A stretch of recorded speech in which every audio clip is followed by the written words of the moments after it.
आज चीन दुनिया की सबसे बड़ी ताकतों में से एक है, लेकिन सोचिए सिर्फ 40 साल पहले इसी देश में 90% से ज्यादा लोग गरीबी में जी रहे थे। दशकों तक गरीबी और भुखमरी से जूझने के बाद चीन ने एक ऐसा मोड़ लिया जिसने पूरी दुनिया को सच में हैरान कर दिया। जरा इन आंकड़ों को देखिए। 1978 में पूरी दुनिया की अर्थव्यवस्था में चीन का योगदान सिर्फ 2% था और आज ये 18% से भी ज्यादा है। ये एक जबरदस्त आर्थिक छलांग है जो दिखाती है कि चीन ने कितनी तेजी से तरक्की की है।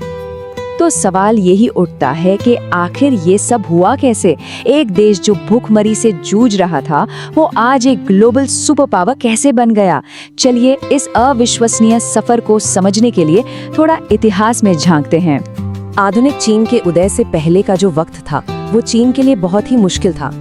1839 से लेकर 1949 तक के दौर को चीनी लोग अपमान की सदी के तौर पर याद करते हैं।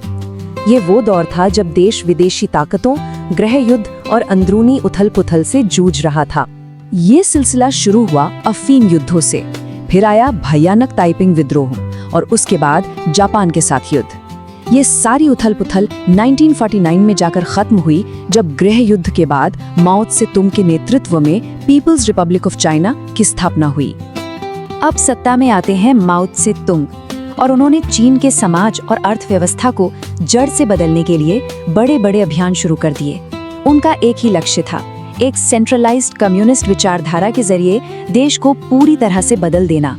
तो 1958 में माओ एक अभियान लाते हैं, ग्रेट लीप फॉरवर्ड। इसके दो मेन हिस्से थे। पहला, किसानों से उनकी जमीन लेकर सरकार को दे दी गई और दूसरा, लोगों को अपने घरों के पीछे छोटी-छोटी स्टील की भट्टियां लगाने को कहा गया। इरादा तो देश को तेजी से आगे बढ़ाने का था, लेकिन यहाँ इरादे और हकीकत में जमीन आसमान का फर्क था। लक्ष्य तो बड़ा अच्छा था, लेकिन नतीजे विनाशकारी थे। घरों में जो स्टील बना वो किसी काम का नहीं था और जब किसानों से उनकी जमीन ही छीन ली गई तो उनका मेहनत करने का मनोबल ही टूट गया। नतीजा ये हुआ कि अनाज का उत्पादन बुरी तरह से गिर गया और इन फेल नीतियों की जो इंसानी कीमत चुकानी पड़ी वो बहुत ही भयानक थी। 1958 से 1961 के बीच जो अकाल पड़ा उसमें करीब 2 से 4 करोड़ लोगों की मौत हो गई। ये इतिहास के सबसे बड़े अकाल में से एक था जो सीधे ग्रेट लीप फॉरवर्ड का नतीजा था। इतनी बड़ी नाकामी के बाद माओ को अपनी पकड़ मजबूत करनी थी, तो 1966 में उन्होंने शुरू की सांस्कृतिक क्रांति। इसका असली मकसद अपने विरोधियों को रास्ते से हटाना था। स्कूल कॉलेज बंद कर दिए गए, देंग शाओपिंग जैसे कई बुद्धिजीवियों और अधिकारियों को निशाना बनाया गया, जिससे देश में और भी ज्यादा अराजकता फैल गई।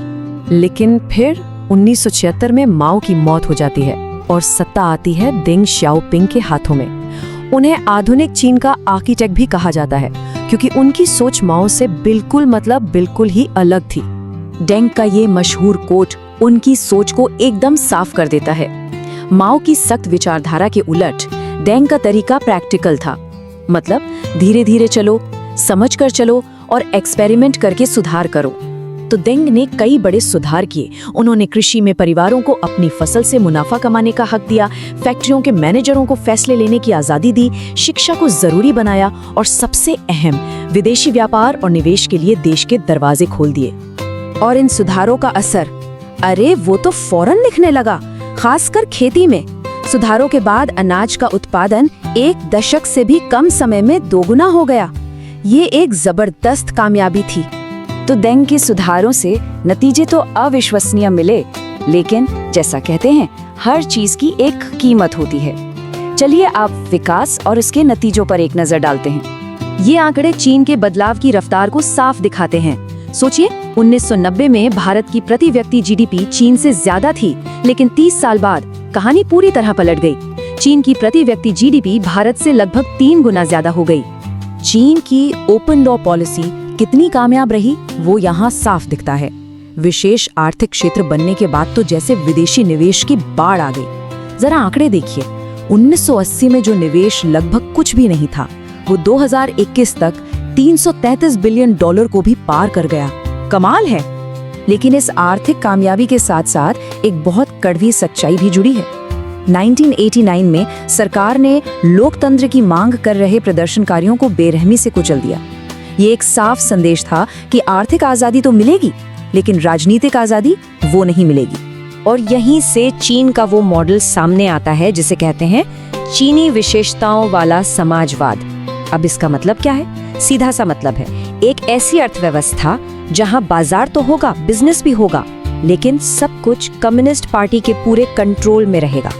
तो देखा जाए डेंगे के उस दौर में जो फैसले लिए गए, आज के चीन की नींव असल में वही है, अपनी चुनौतियों और विरोधाभासों के साथ। ये चीन की एक अधूरी कहानी है। डेंग शाओपिंग ने एक रास्ता चुना, अर्थव्यवस्था को तो खोल दो, लेकिन राजनीतिक सिस्टम को उससे बंद रखो। और पिछले 4 दशकों से चीन इसी रास्ते पर चल रहा है। और यही हमें इस विश्लेषण के सबसे बड़े सवाल पर लाकर खड़ा कर देता है। क्या कोई भी सुपर पावर सिर्फ और सिर्फ आर्थिक आजादी के दम पर हमेशा फल फूल सकती है? ये एक ऐसा सवाल है जिसका जवाब शायद हमें आने वाले वक्त में ही मिलेगा।